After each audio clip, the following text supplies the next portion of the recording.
एक दिन विश्व नबी मस्जिद ए नबवी की बालकनी में बैठे थे। तभी एक सहाबी अब्दुल्लाह अंसारी रोते हुए उनके पास आए और बोले, या रसूल अल्लाह, मेरा छोटा बेटा इजरायली के घर के खजूर के पेड़ से रोज खजूर तोड़कर खाता था। आज उसे इजरायली ने पेड़ के साथ बांध रखा है और बहुत मारा है। अल्लाह के नबी, आप बताएं अब मैं क्या करूं?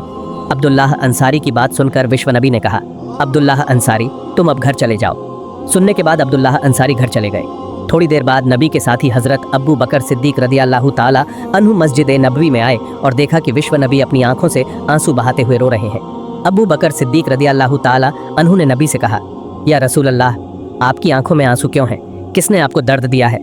मैंने अब्बू बकर से कहा, मैं आपको वादा करता हूँ, चाहे मेरी जिंदगी लग जाए, मैं आपके आंसू पोंछ दूंगा। विश्व नबी ने कुछ नहीं कहा।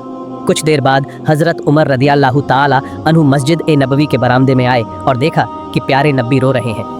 हजरत उमर रदियल्लाहु ताला अन्हु गरज के बोले, या रसूल अल्लाह, आपकी आंखों में आंसू क्यों हैं?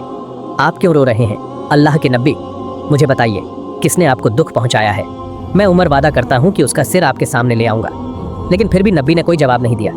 कुछ देर बाद हजरत अली रदियल्लाहु ताला अन्हु मस्जिद ए नबवी में आए और देखा कि नबी रो रहे हैं। तब अली ताला अन्हु ने नबी को देखते हुए कहा, या रसूल अल्लाह, आप क्यों रो रहे हैं? आपकी आंखों में आंसू क्यों हैं? अल्लाह के नबी, किसने आपको दुख पहुंचाया है? एक बार कहो, मैं अली इस वक्त उसे मैं ख़त्म कर दूंगा, तुम्हारे आंसू पोंछ दूंगा। विश्व नबी फिर भी कुछ नहीं कहा। कुछ देर बाद हजरत उस्मान गनी रज़ियल्लाहु ताला अन्हु मस्जिद नबवी में आए और नबी के आंखों में आंसू देखकर उस्मान गनी ने नबी जी से कहा, या रसूल अल्लाह, आपकी आंखों में आंसू हैं, मैं उस्मान इसे सहन नहीं कर पा रहा हूँ। अल्लाह के नबी, मुझे बताइए, क्यों आपकी आंखों में आंसू हैं? मैं उस्मान वादा करता हूँ, चाहे मेरी ज़िंदगी चली जाए, मैं आपके आंसू पोंछ दूंगा। अब विश्व नबी ने उस्मान गनी की तरफ देखा और कहा, उस्मान गनी, मैं तो तेरा ही इंतजार कर रहा था।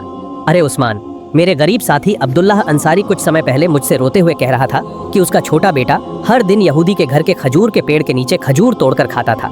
आज भी उसका बेटा खजूर के पेड़ के नीचे गया था खजूर तोड़ने, लेकिन आज उस यहूदी ने उसके बेटे को खजूर के पेड़ से बांध दिया और पीटा। अरे उस्मान, मैं तो नहीं कर पा रहा, मैं रसूल से कहने वाला हूँ कि उस यहूदी का खजूर का पेड़ खरीद दूँ।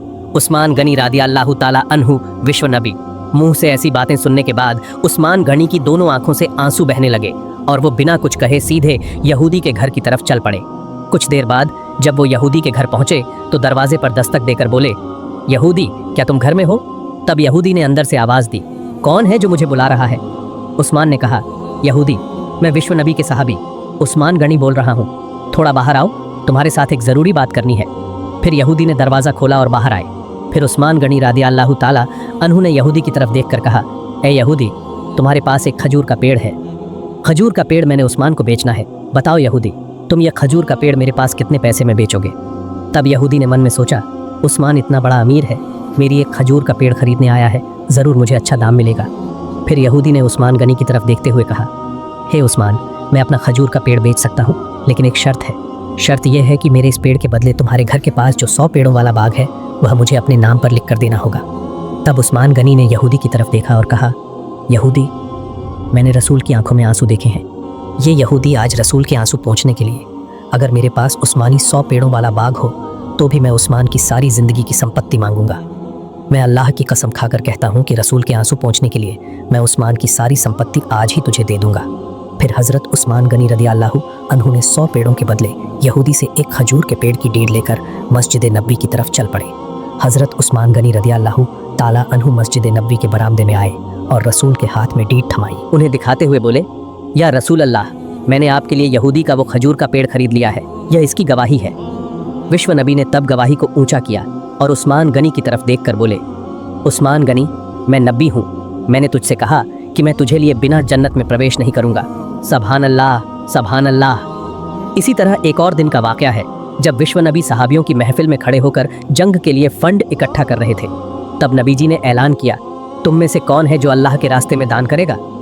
तब उस्मान गनी रदियल्लाहु ताला अन्हु ने हाथ उठाते हुए नबी जी से कहा, हे रसूलुल्लाह, मैं अल्लाह के रास्ते में 100 ऊँट दान करना चाहता हूँ। तब नबी जी ने दाईं तरफ देखा और कहा, और कौन है जो अल्लाह के रास्ते में दान करेगा? हज़रत उस्मान फिर दाईं तरफ गए और कहा, हे रसूलुल्लाह, मैं और 100 ऊँट दान करना चाहता हूँ। नबी जी ने फिर सामने देखा और कहा, और कौन है? फिर हज़रत उस्मान सामने आकर बोले, हे रसूलुल्लाह, मैं और 100 ऊँट दान करना चाहता हूँ। इस तरह नबी जी ने 6 बार ये सवाल पूछा। 6 बार हज़रत उस्मान गनी रज़ियल्लाहु ताला अन्हु ने नबी जी को बताया, या रसूल अल्लाह, मैं 100 ऊँट करके 600 ऊँट अल्लाह की राह में दान करना चाहता हूँ। इस पर विश्व नबी बहुत खुश हो गए।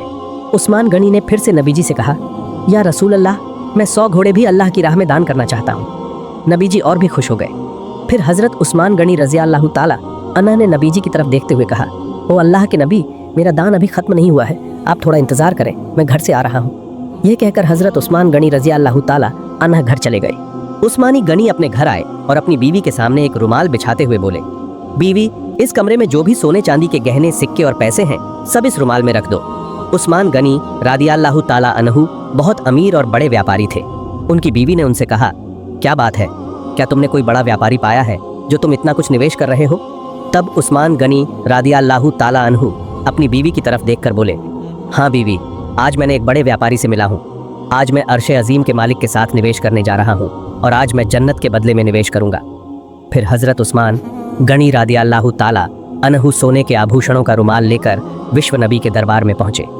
उन्होंने अपने हाथ में जो सोने के आभूषण और सिक्कों का रुमाल था वो नबी जी के हाथ में देते हुए कहा, या रसूल अल्लाह, मेरे घर में मौजूद सारे आभूषण और सिक्के मैं अल्लाह के रास्ते में दान कर रहा हूँ। तब विश्व नबी ने रुमाल का पैकेट ऊपर उठाकर आसमान की तरफ देखते हुए अल्लाह से दुआ की, अल्लाहुम्मा, मैं उस्मा से राज़ी हूँ, हे रब्बुल आलमीन, तुम भी आसमान में मेरे उस्मा से राज़ी रहना। सुभान अल्लाह। प्यारे दोस्तों, ये था हमारा आज का वीडियो। अल्लाह रब्बुल आलमीन हमें हज़रत उस्मान गनी रज़ियल्लाहु ताला अन्हु की तरह ज़िंदगी जीने की तौफीक दे। सभी कमेंट में लिखें आमीन। दोस्तों, हमारे वीडियो आपको कैसा लगा ज़रूर कमेंट करके बताएं, और अगर वीडियो अच्छा लगा हो तो तुरंत हमारे चैनल को सब्सक्राइब करें और पास में जो बेल आइकन है उसे दबा दें। फिर मिलेंगे किसी नए वीडियो में, तब तक सभी अच्छे रहें, स्वस्थ रहें। अल्लाह हाफिज़।